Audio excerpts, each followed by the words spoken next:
What's up, y'all? This is JDB's Morning Cap. Today is Wednesday, July 8th, 2026. And we all know that this is going to be a good one. This is a good so far. There's not much going on just yet, so I'll just chit-chat for everyone else, you know what I'm saying? But I hope you had a good time. But I'm just saying, I want to have a good time. That's all I got to say.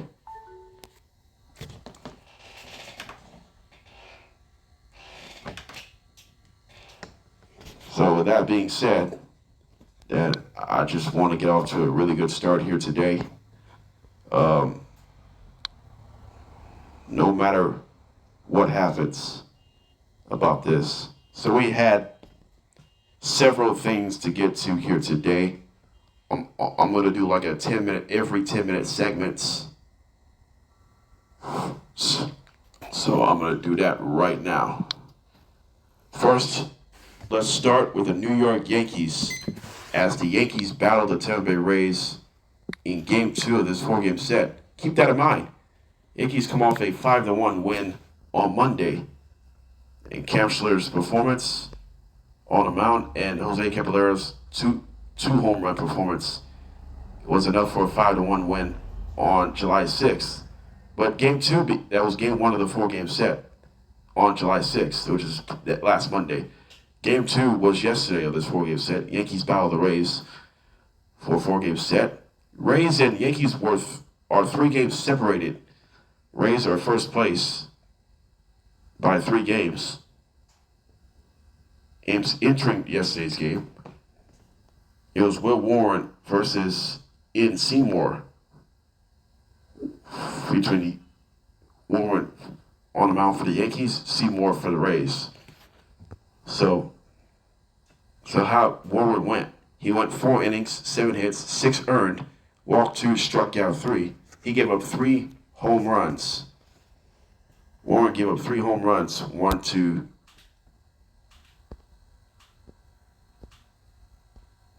So we'll get to that in a couple of seconds here. And then Ian Seymour finished 5 1/3, 5 hits, 3 earned, walked 0, struck out 12. Remember, Griffin Jacks had a strikeout dominance as well yet on Monday. So the Rays have struck out 34 batters through the first 2 games. And they split the first 2 games of this 4-game set. The final score, the Rays beat the Yankees 6-4. And with the Rays win, they're just 4 ahead of the Yankees in first place of the American League East. Rays improved to 53-36. Yankees dipped to 50-41. So the Rays hit 3 home runs last night.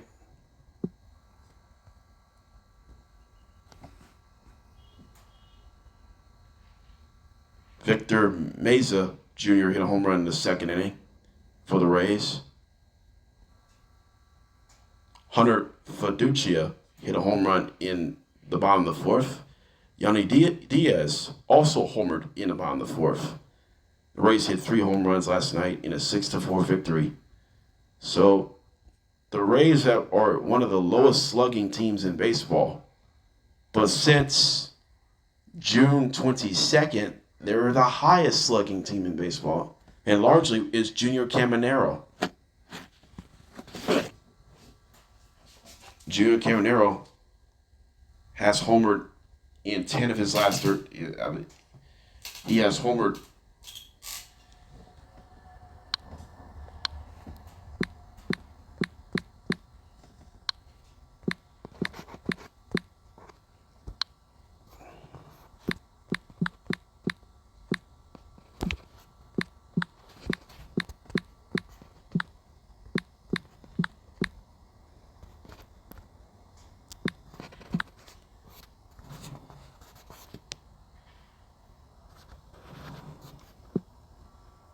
Junior Caminero has hit 11 home runs over his last 13 games. including he had a 6-game home run streak.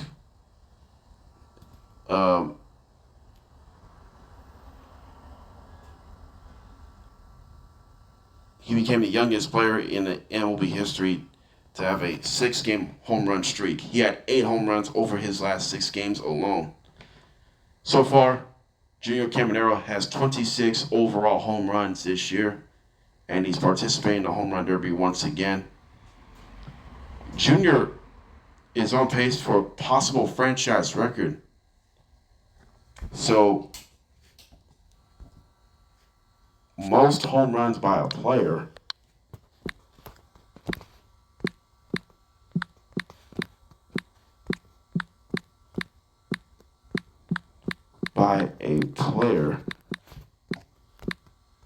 in a season in Rays history. Carlos Pena has hit 46 home runs in 2007. He holds the record. So Junior Caminero is on pace for 47 home runs. So can he still get 50? Hopefully he could. He's got 26, but he needs 20 home runs to tie it. He needs 21 home runs to outright the most home runs in a season in Rays history. Carlos Pena holds the record right now with 46 in 2007. So if Caminero can... So far, Junior Caminero has not homered against the Yankees in this series. So hopefully he'll get more home runs before the game. If he hits the 30 mark before the break, that's a great accomplishment. Hopefully Caminero could continue his hot surge at the plate. Meanwhile, for the New York Yankees, what the Yankees with that loss, they have now lost 13 of their last 17 games. The offense continues to struggle with runners in scoring position. Starters at times they're not pitching deep in their games. They're taxing their bullpen often. I mean, the starters have been really consistent. The starters' length constraints has been really good for most of the first half, especially Cam Schiller. It's about starting rotation and length and consistent innings constraints. That's the goal. The goal is to pitch at least 5 innings or 6. If you pitch around 7 innings, that's pretty good. That's a pretty good stat. Right now, the Yankees are just falling apart. They're 9 games ahead, 500. They're 50-41, and they still own the first wild card by a partially medium-large margin. Maybe I think Cleveland can catch the Yankees for the top of the wild card. The Guardians are still looking for the American League Central Division for something else. I don't know what's going to happen. Yankees are not going to fall apart big time. If they can get Judge back after the All-Star break, then this Yankees team will be on the roll. This series is so important. Game 3 of the 4-game set starts tonight, and they'll wrap up this series tomorrow in Tampa Bay. So if Yankees could walk out with a split, you won't be mad. It won't be disappointing if they walk out there with a split. But you don't quite gain ground. Even you split, either you gain ground or you lose ground in the American League East. So far, the Yankees are 2-5 against the Rays this season. So if you can somehow... Yankees are 2 losses away from losing the season series against Tampa Bay. They cannot afford to do that. So they got to win at least one of your remaining 2 games of this 4-game set. Otherwise, if you lose your next two between tonight and tomorrow, not only you're going to drop the 4-game set, you're going to drop the season series as well. Because the Yankees are on the cusp of possibly dropping the season series, which means you can't have a tiebreaker anymore. Just like last year, the Yankees lost the tiebreaker to Toronto because the same scenario. The Blue Jays won 9 over the 13 times last year. Blue Jays went 9-4 against the Yankees last year, and that's why the Blue Jays won division because of that tiebreaker. All right, so the trade, the Yankees trade situation.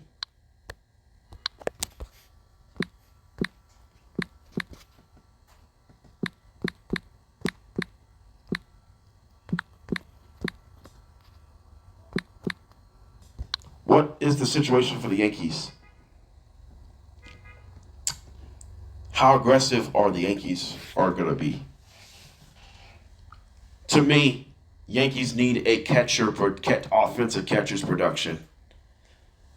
I think how they can get that package. They get someone from Minnesota, someone from Washington, somebody from.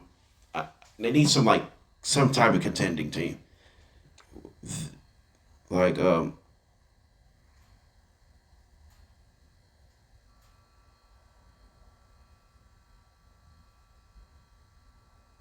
should I get someone from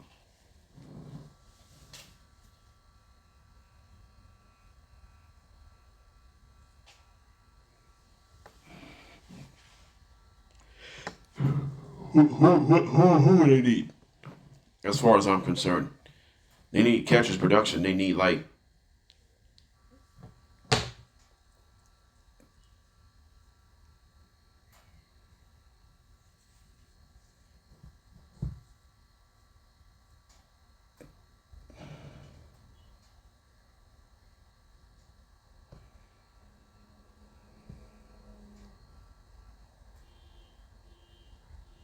there's a lot going on.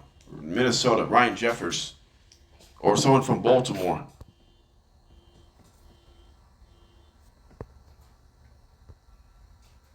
Or the Yankees could get Luis Arias from the Giants. Or the Yankees could get Rafael Devers. They should get Rafael Devers. And how they can do that?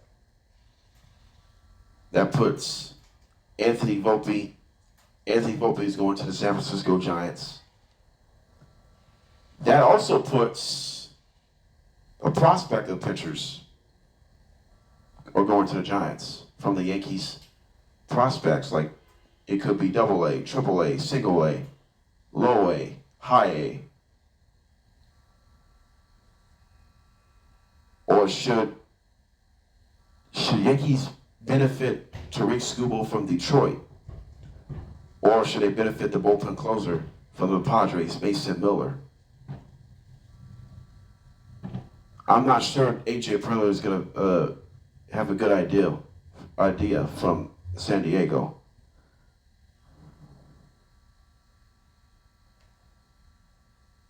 How they're going to make this trade and make this team better. How they're going to do that. Anthony Volpe has been disappointing defensively. He's making a lot of errors.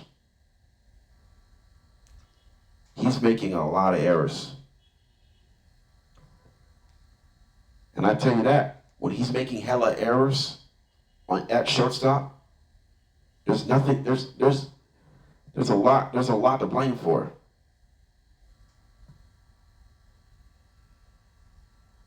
I mean, every time Anthony Volpe is at shortstop, he makes errors, just like everyone else.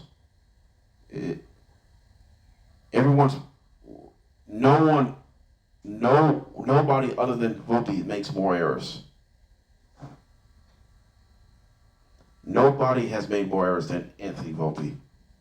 Anthony Volpe has made more errors than every Yankee players. Every Yankees, any other Yankees infielders. I mean, Anthony Volpe has been disappointing to me. Offense is not terrible. Anthony Volpe is not a terrible offensive hitter.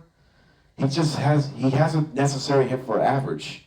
He's got power, but we haven't seen the power numbers the last couple of years. He had been in and out of the lineup. He had been injured. He had been gone to AAA to work on some things. I mean, but damn, how Anthony Volpe is still in the roster?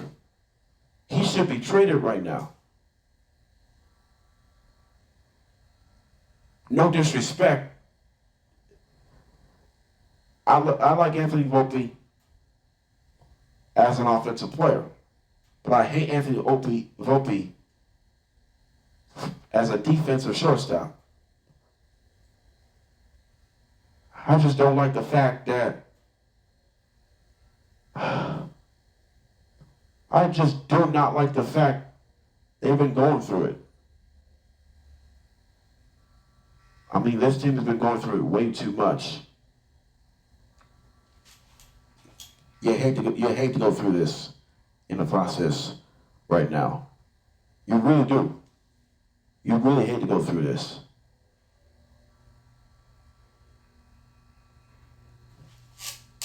And if that's the case, then this isn't a problem at all.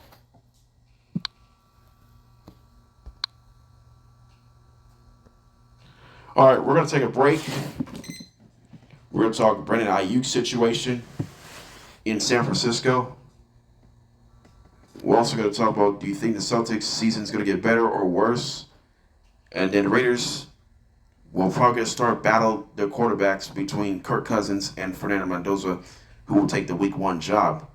So I'll have some specific description when we come back. All right, we just have we're developing update here. The Detroit Tigers legend pitcher, not only Justin Verlander makes an All-Star as a Legends pick, Justin Verlander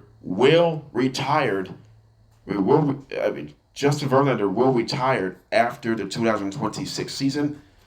Miguel Cabrera retired 3 years ago with the Tigers. Now, Justin Fernando will become the second player in 3 years to retire to end the season. So his possible final game, even though he's currently on the injured list, which is September 27th. So if Justin Verlander does get reinstated out of the injured list, he'll probably pitch out of the bullpen just to make sure he gets healthy. He may not pitch a lot of innings, but he damn sure he can pitch. But I can tell you that. So I want to say shout out, congratulations to Justin Verlander for your illustrious career. You have 3 no-hitters in your belt. You're a one-time World Series champion with the Houston Astros in 2022. Correction, 2-time World Series champion with the Astros. 2 with the Astros. I made a mistake. He's a 2-time World Series champion. And he's a multi-time Cy Young winner. Verlander has no-hit the Blue Jays twice out of his 3 no-hitters of his career. So it's been that kind of moment for him. Congratulations to Justin Verlander for his legendary career. All right, we're going to move on from that. Let's talk about Brandon Aiyuk from the San Francisco 49ers. Brandon Aiyuk followed the Washington Commanders on Instagram.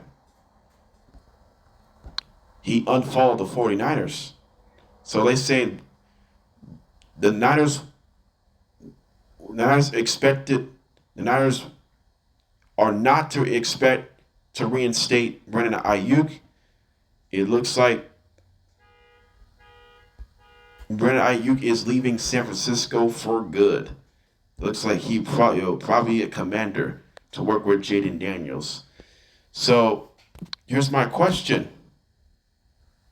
Is Brandon Aiyuk worthless in San Francisco? Oh, yeah, he is definitely worthless in San Francisco. I mean, especially off the field, of course. I mean, Brandon Aiyuk has been going through a lot. So you really see how much pressure is Brandon Aiyuk. And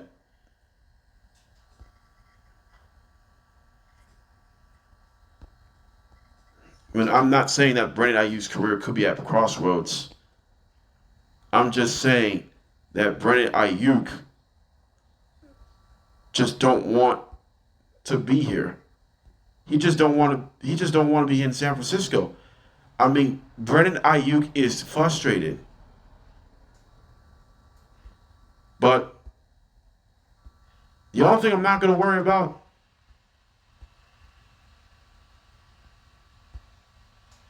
The only thing I'm not going to worry about. I am not worried about his health. I'm not worried about his mental health. That's understandable. But as a matter of fact, I want to talk about Brandon Aiyuk in general. I want to talk to the 49ers in general. What the 49ers want to do. Do you think the Niners already have Mike Evans? So we talk about the serious countless production for Brock Purdy, Christian McCaffrey, George Kittle. Then you got a vulnerable offensive line. You got Trent Williams. But the 49ers team is just talented enough offensively. Defense, they had Nick Bosa, Fred Warner. And guys, we have a few guys. Kyle Shanahan has been coaching. He's been coaching the Niners this long as anyone else than Jim Harbaugh. Jim Harbaugh had been coaching the Niners. He only lasted 4 years as head coach. And he went to the playoffs 3 times. He went to the championship game 3 times. He went to the Super Bowl once. Jim Harbaugh went to the Super Bowl once. But now Kyle Shanahan has been to the Super Bowl twice as head coach. And he lost both of them. He lost both to the Chiefs. And one of those, they could have won. They could have beat the 49ers in Super Bowl 58 in Las Vegas. You couldn't get the job done.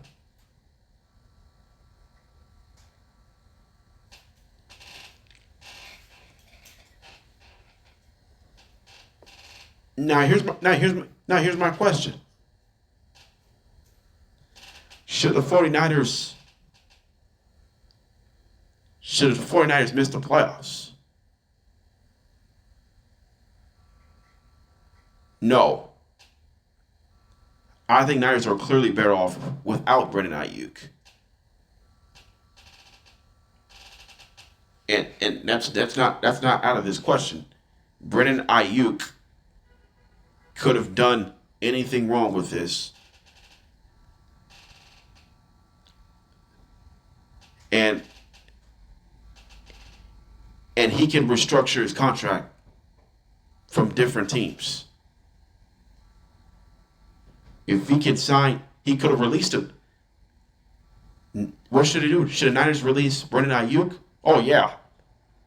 The Niners are ready to release Brandon Aiyuk. They should.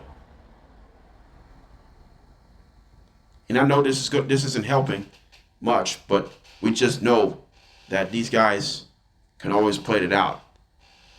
You can always take out your frustrations. You can always do that. You can always take out your frustrations. This is not the sign you want. And if you need something, you gotta do something different.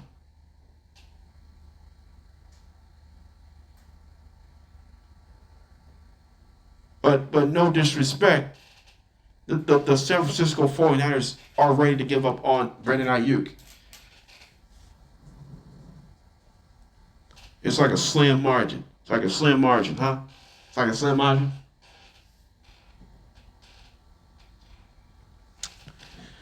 I'm not going out with this bad blood. I ain't got to do that.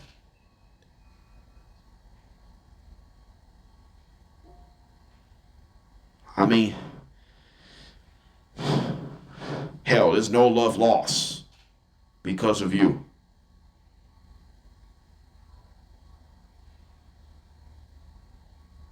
Damn. We just know about everybody else you can know. You always do that. All right, we're going to move on from that. Coming up next, will the Celtics season be better or worse? Well, I'll explain the situation in just a couple of moments. Also, I'm going to talk about the QB battle in Vegas. Will it be Fernando Mendoza or Kirk Cousins? I will answer and I will describe their what their possible weakness is between these two quarterbacks. We'll step away.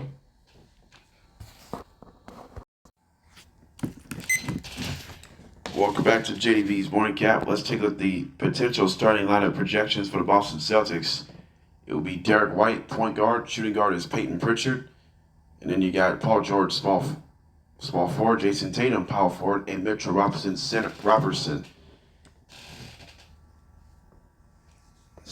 Mitchell Robinson with a center. Those are your 5 projecting starting lineups in 2026-27 season for the Boston Celtics. So here's my question. Will the Celtics season get better or will it be worse? I think Celtics season will be slightly worse. Not way worse, slightly worse. For a couple of reasons.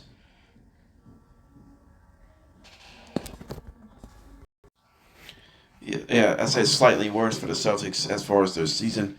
Well, a couple of reasons. The first one, I think they're going to drop to the number 4 seed in the Eastern Conference because I mean,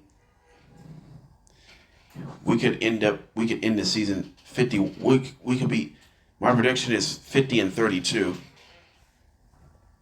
So the season is going to be slightly worse. The second reason, I think we could be a second round exit. That's the second reason why the Celtics season will be slightly worse. Because Jason Tatum's health, Paul George's health, and anybody else's health.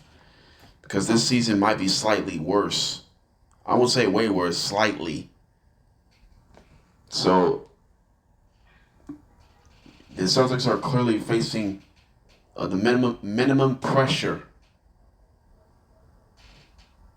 They can go through so much adversity, but we've just been talking about the volume of the consistency is going to be critical for the Celtics to get that thing done.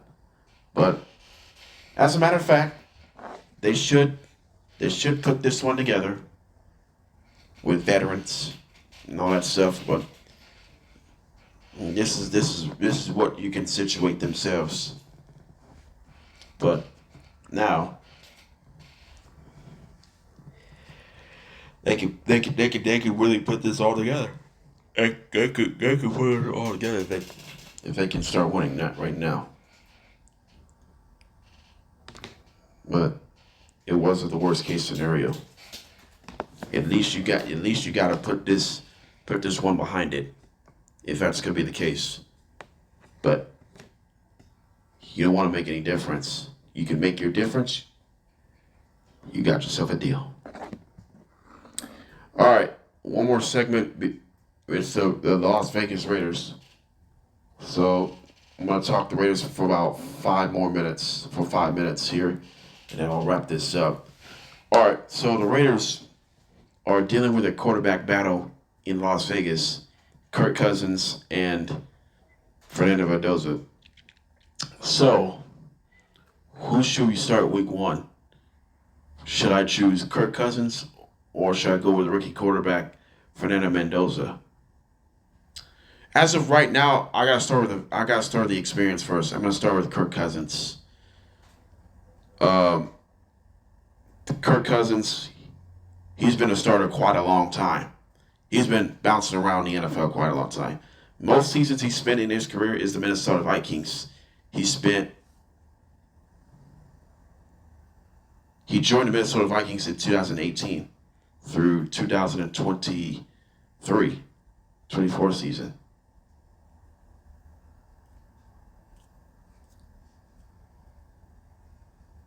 He spent 6 seasons with the Minnesota Vikings. And he reached the postseason twice in his 6 seasons. Actually, take that back. He reached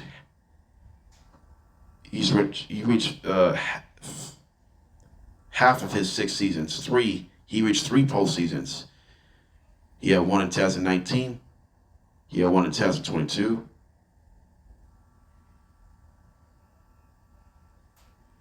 Right? Actually, no. I was right. 2.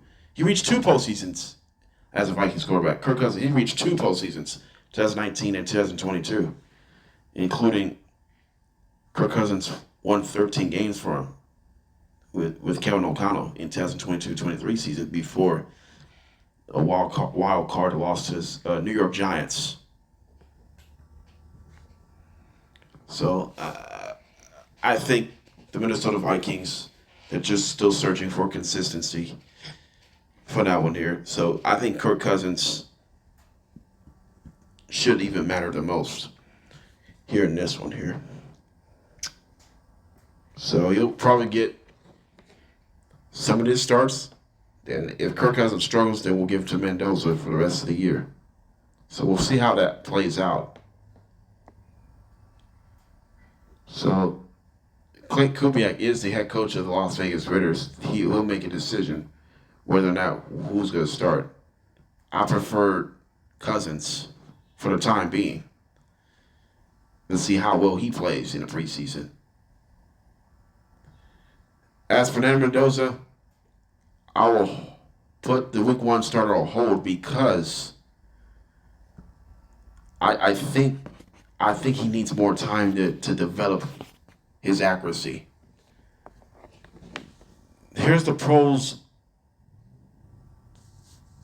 for Fernando Mendoza as his rookie season approaches. He scrambles, he can run. He runs a lot of yards. He scrambles, he runs for a first down. That's his strengths. But his weaknesses, though, is his deep throw accuracy. He struggled a little bit in the college football playoff during his championship run. Fernando Mendoza struggled in the deep throws during his championship run from Indiana. So his weakness is his deep throwing accuracy. He may not get that far this year, and his pass protection might break down. So we'll see if Fernando can improve from his weaknesses at his own point here. So that's my description for Fernando Mendoza. He's a good runner. He throws short and intermediate passes. His deep pass has got to get better, but I think he'll be good years to come. We'll see how that is going to be. I've still picked Raiders 5 wins this year, 5-12. Raiders will not make the playoffs, of course. That's how it matters. All right, let's wrap things up here. Let's close out this show. Like I said, I'll take the rest of this week off, and I'll do one more episode next week next Monday will be my last episode of JDB's Morning Cap before I take a mental before I'm gonna sideline for 1 month. I will be back next month, probably sometime middle of August. So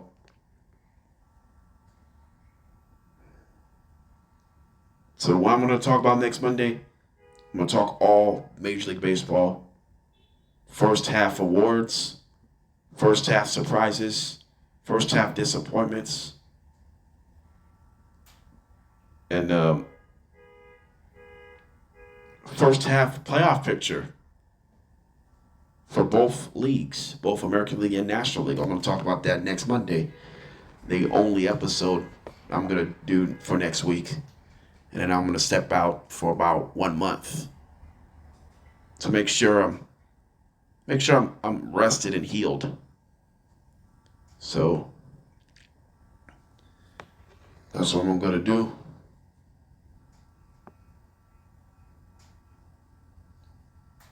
Next, when I'm returning from the break, I'm still going to do 3 days a week, and then I'm going to return to 5 days a week when college football season approaches. So I'm going to talk all that.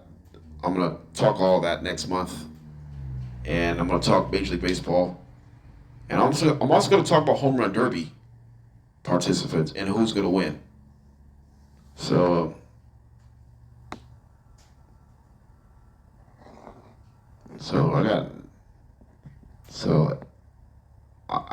I feel explainable. That's all. That's all I gotta say. But before I close out this show, this is a sad story here. When I saw the news or when I saw on Instagram earlier this week, I believe he was a football player.